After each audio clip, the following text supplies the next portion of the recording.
Então a gente vai falar o que é isso, definir, caracterizar e como construir os algoritmos, tá? E quando utilizar. Então, ela foi criada na década de 50, mais ou menos 54, 55, 56, por aí. E ela tem um significado de planejamento de etapas, que a gente viu na vez passada.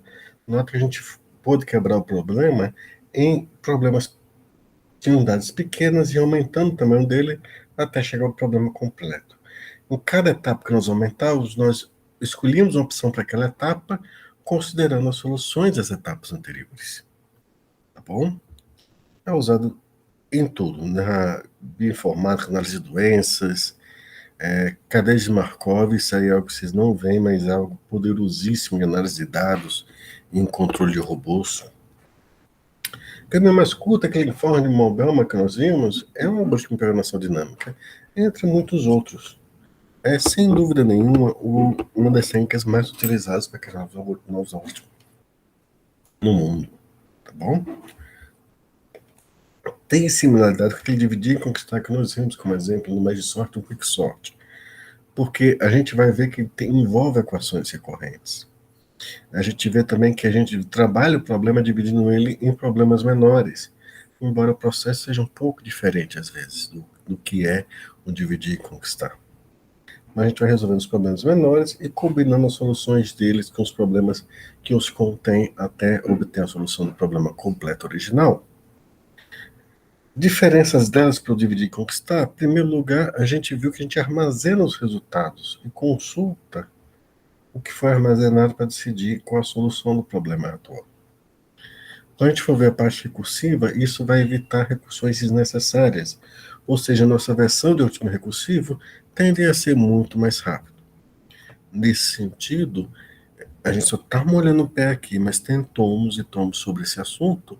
Se você estudar pelo menos o mais básico deles, que é o.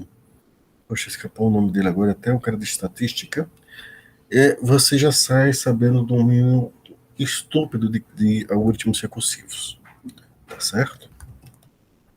Então, isso aqui, na verdade, foi o primeiro algoritmo de programação dinâmica que vocês fizeram. Tá?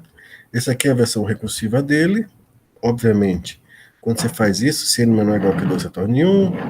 Se não, chama recursivamente Fibonacci n menos 1 mais n menos 2. Ele gera, por exemplo, a Fibonacci 6, o sexto elemento, isso aqui. Observe que quando eu quero calcular 6, eu vou ter que calcular 5 e 4. Só que as chamadas recursivas me fazem chamar 4 várias vezes, resolver Fibonacci de 3 várias vezes. O que a gente vai fazer é usar uma técnica de guardar em memória esses resultados, de forma que eu não preciso ficar abrindo as recursões necessárias apenas uma vez. Então, essa é a versão de laço que acho que vocês já fizeram, né? Se n é menor ou igual que 2, você torna em 1, senão o primeiro elemento de Fibonacci é 1, o segundo é 1, e para 3 até n, faça fi igual a soma dos dois. Isso aqui já era uma programação dinâmica. Só que Fibonacci é tão simples que às vezes você não sente as etapas que você precisa fazer para planejar a programação dinâmica. Por isso que eu botei aquele exemplo mais complicado. Então, vamos dividir os problemas de forma a não causar ineficiência. Mas essa técnica que a gente vai ver, ela só funciona, de novo, quando temos o princípio da otimidade. Ou seja, quando esse princípio acontece, essa técnica vai poder gerar a solução exata sempre. Quando esse princípio não acontece, você pode gerar uma aproximação, mas não a solução exata usando essa técnica. E qual é esse princípio? A solução do problema original contém as soluções dos problemas, dos subproblemas e vice-versa. Se nós formos ver um pouco no exemplo que nós vimos de seleção de músicos,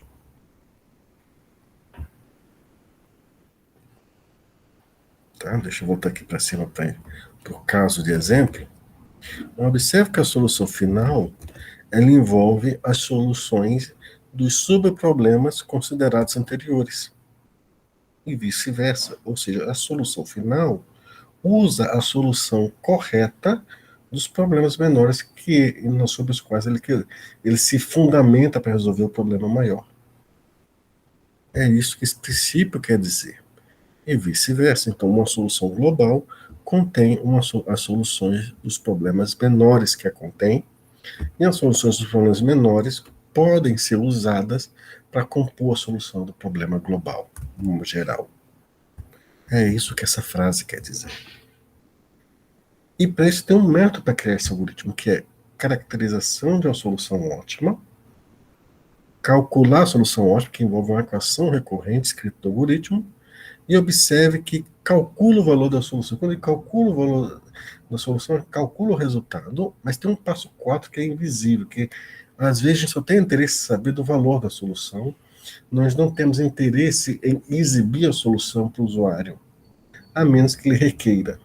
Então, o passo 4, que é exibir ou construir a solução do problema geral, é um passo opcional. E quando eu digo opcional, o cara pediu opcional? Não, é opcional no sentido que você faz se houver um requisito funcional exigindo essa solução. Há situações em que você só precisa calcular o valor da função para decidir se você quer exibi-lo ou não. E aí você executa o passo 4 ou não. Tá certo? Então, o problema que eu fiz com vocês foi esse problema disfarçado. Dado uma lei de moedas, cada uma com um valor positivo, não necessariamente distintos, pegar o máximo valor de moedas sujeitos. Duas moedas vizinhas, na linha inicial, não podem ser coletadas. É basicamente o mesmo problema que nós fizemos em seleção de músicos agora há pouco aqui. Tá certo? Ou seja, selecionar, eu lhe dei uma lista de músicos com a restrição. Se você pegar um músico dessa lista, você não pode pegar os músicos vizinhos dela. E é o mesmo problema, tá certo? E os passos, aqui eu só estou formalizando o que nós fizemos. Que é o quê? Caracterizamos uma solução ótima. Ou seja, imagine o problema como se tivesse tamanho zero, zero opções. Imagine como se tivesse só uma opção, como se deveria se portar quando você só tem uma opção, quando você tem duas opções, e quando você tem três opções e já resolveu de duas opções. Como você se comporta em situações? E à medida que eu for aumentando isso na minha imaginação, será que eu consigo achar uma regra que me generalize para um tamanho de entrada qualquer? Observe que foi isso que nós fizemos na seleção de músicos. Quando só tinham músicos, Zé, os teclados me disseram, pegue ele. Quando estava entre ele e Raquel, vocês disseram, olha, a gente tem que comparar quem é mais popular, Raquel ou Zezo. Vocês disseram que Zezo era mais popular e por isso vocês pegariam ele. Quando tinham três opções, vocês decidiram pela regra, olha, a gente tem que ver o que é mais popular. Juntar a terceira opção, que era, deixa eu pegar aqui, Zé Vaqueiro e Zé dos Teclados, ou ficar com Raquel. E quando a gente foi examinar a quarta opção, a gente parou para pensar. Ou eu fico com a solução que eu montei até Zé do Vaqueiro, ou eu pego limão com mel e pego a solução que eu montei até quando eu tinha Zezo dos Teclados e Raquel dos Teclados. Tá certo? Não foi isso que nós fizemos? Isso que nós fizemos, até escrever as regras no papel, é o passo 1 de programação dinâmica. Caracterização de uma solução ótima. Ou seja, para cada tamanho de problema, começando do menor, do não existente, passando pelo tamanho 1, e indo crescendo os tamanhos, quais são as políticas ou as regras que nós definimos para cada um desses casos, e essas regras, se elas se tornam gerais o suficiente. Se elas se tornarem gerais o suficiente, pode ter certeza, nós podemos fazer um algoritmo delas. Está bem? Todo mundo está tranquilo com isso daqui?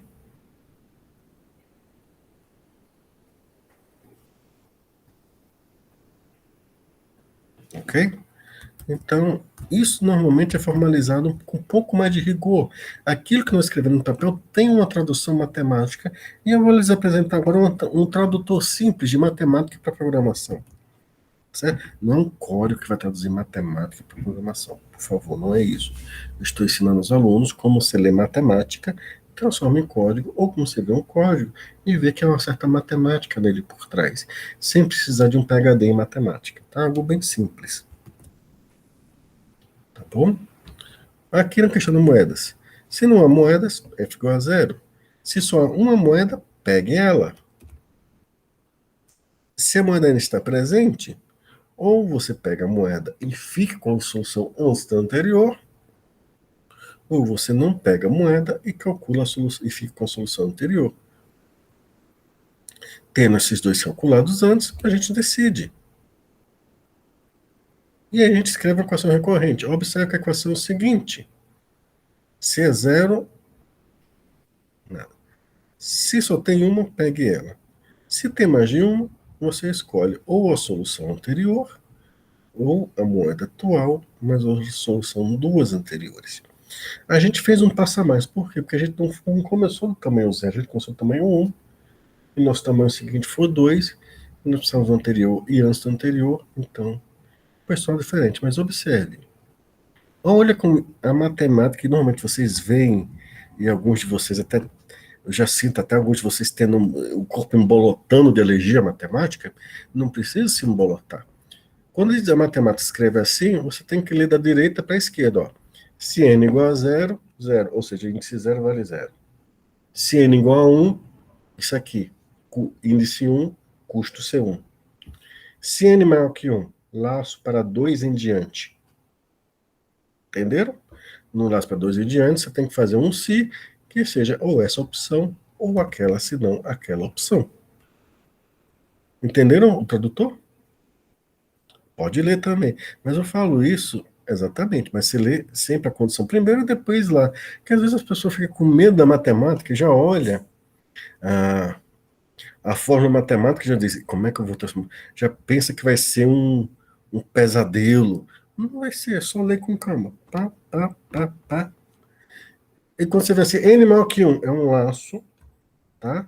Para os índices que você não cobriu anteriormente, até o tamanho até o tamanho n do seu problema. Entenderam? Então, quando você tem uma condição que ela é um pouco mais generalista, n maior que 1, eu não sei quanto é n maior que 1, vai ser a sua entrada. Então, você faz um laço do 2 até chegar ao tamanho da sua entrada e você vai percorrer essas condições. Tá certo? Quando você faz isso, você vai para entrar para 3. Calcula o algoritmo. Ó, que é o algoritmo que a gente montou para selecionar os cantores. Pessoal, só tem um problema, que o retorno só retorna um valor normalmente em Java. Olha, você tem duas maneiras. Tem algumas linguagens que permitem que você retorne tuplas. O que são tuplas? É mais de um return, vamos dizer assim. Ou você pode mandar esses vetores como parâmetros. Lembra que vetores, quando são alterados, alteram o original e aí você pode ter o seu valor de volta. Olha um uso importante de passagem por referência aí. Tá certo? Então a gente fez aquele exemplo e olha que no final nós temos a solução e observe, quando a gente considera só o problema de uma opção, nós temos a solução correta para ele. Quando nós temos duas opções, nós temos a solução correta para ele. Mas você não usa a solução correta para todos para calcular, para construir a solução final. Você tem que anotar, tá certo? Quais, por exemplo, no último índice, deixa eu vir aqui para o nosso problema dos músicos.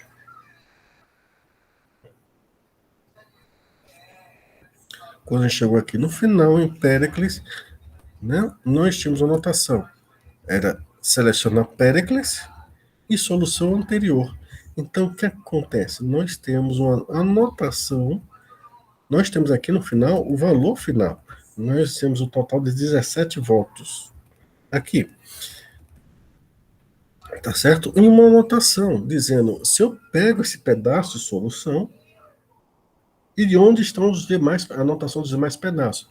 Aqui está dizendo, olha, pega esse pedaço e usa os pedaços anotados na solução antes da anterior, que é a solução NIBOS. Aqui está dizendo, pega NIBOS e pega o resto da solução antes da anterior. Você vai em limão com mel, que é a solução anterior, fica com limão com mel, solução antes da anterior. Quando você vai para a solução anterior, é abrir mão da opção atual e ficar com a solução anterior, que é zero dos teclados. Tá certo? Então, a construção da solução, ou seja, a exibição, construção e fatal exibição, ela não necessariamente vai usar todos os valores que você diz, seleciona a sua opção. ela vai escolher quais dessas opções ir, o que faz sentido.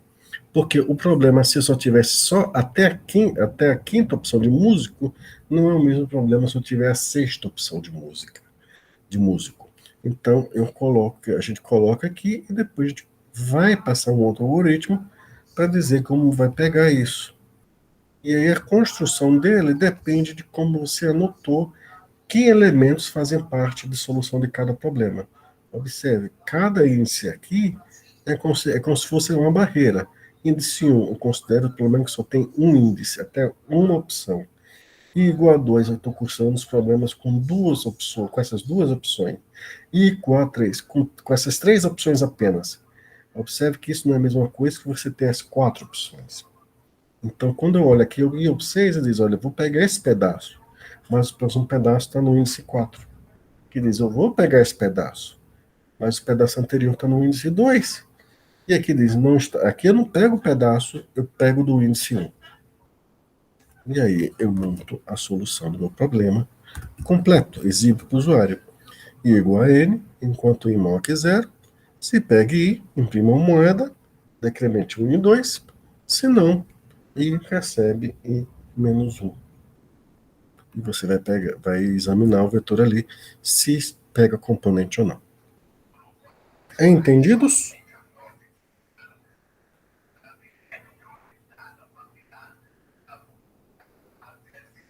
Alguma dúvida?